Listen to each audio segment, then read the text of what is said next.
Esther 7. So the king and Haman came to banquet with Esther the queen. And the king said again unto Esther on the second day at the banquet of wine, What is thy petition, Queen Esther? And it shall be granted thee. And what is thy request? And it shall be performed, even to the half of the kingdom. Then Esther the queen answered and said, If I have found favor in thy sight, O king, and if it please the king, let my life be given me at my petition, and my people at my request. For we are sold, I and my people, to be destroyed, to be slain, and to perish. But if we had been sold for bondmen and bondwomen, I had held my tongue, although the enemy could not countervail the king's damage. Then the king Ahasuerus answered and said unto Esther the queen, Who is he? And where is he that durst presume in his heart to do so? And Esther said, The adversary and enemy is this wicked Haman. Then Haman was afraid before the king and the queen. And the king, arising from the banquet of wine, in his wrath went into the palace garden. And Haman stood up to make request for his life to Esther the queen. For he saw that there was evil determined against him by the king. Then the king returned out of the palace garden into the place of the banquet of wine. And Haman was fallen upon the bed, whereon Esther was. Then said the king, Will he force the queen also before me in the house?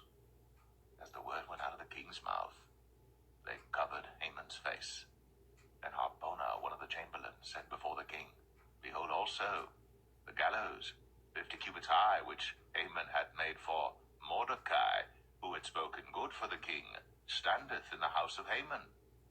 Then the king said, Hang him thereon. So they hanged Haman on the gallows that he had prepared for Mordecai. Then was the king's wrath pacified.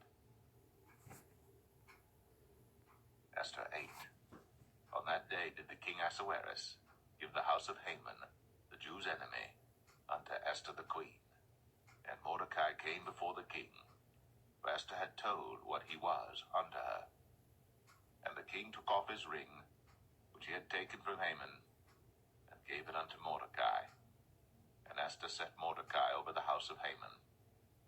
And Esther spake yet again before the king, and fell down at his feet, and besought him with tears to put away the mischief of Haman the Agagite, and his device that he had devised against the Jews. Then the king held out the golden scepter toward Esther. So Esther arose, and stood before the king, and said, If it please the king, and if I have found favor in his sight, and the things seem right before the king, and I be pleasing in his eyes, let it be written to reverse the letters devised by Haman, the son of Hammedatha, the Agagite, which he wrote to destroy the Jews, which are in all the king's provinces. For how can I endure to see the evil that shall come unto my people? Or how can I endure to see the destruction of my kindred?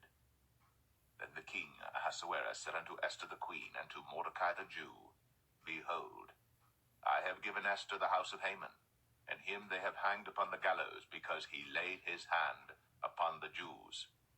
Write ye also for the Jews, as it liketh you, in the king's name, and seal it with the king's ring. For the writing which is written in the king's name, and sealed with the king's ring, may no man reverse. Then were the king's scribes called at that time in the 3rd month, that is, the month Sivan, on the 23 day thereof. And it was written according to all that Mordecai commanded unto the Jews, and to the lieutenants, and the deputies and rulers of the provinces which are from India unto Ethiopia, and 127 provinces, unto every province according to the writing thereof, and unto every people after their language, and to the Jews according to their writing, and according to their language. And he wrote in the king Ahasuerus' name, and sealed it with the king's ring, and sent letters by posts, on horseback, and riders on mules, camels, and young dromedaries, wherein the king granted the Jews which were in every city to gather themselves together, and to stand for their life, to destroy, to slay, and to cause to perish all the power of the people in province that would assault them, both little ones and women, and to take the spoil of them for a prey. Upon one day in all the provinces of King Ahasuerus, namely upon the 13th day of the 12th month, which is the month Adar, the copy of the writing for a commandment to be given in every province was published unto all people, and that the Jews should be ready against that day to avenge themselves on their enemies. So the posts that rode upon mules and camels went out, being hastened and pressed on by the king's commandment. And the decree was given at Shushan, the palace. And Mordecai went out from the presence of the king in royal apparel of blue and white, and with a great crown of gold, and with a garment of fine linen and purple, and the city of Shushan rejoiced and was glad. The Jews had light, and gladness, and joy, and honor. And in every province, and in every city, whithersoever the king's commandment and his decree came, the Jews had joy and gladness, a feast and a good day. And many of the people of the land became Jews, for the fear of the Jews fell upon them.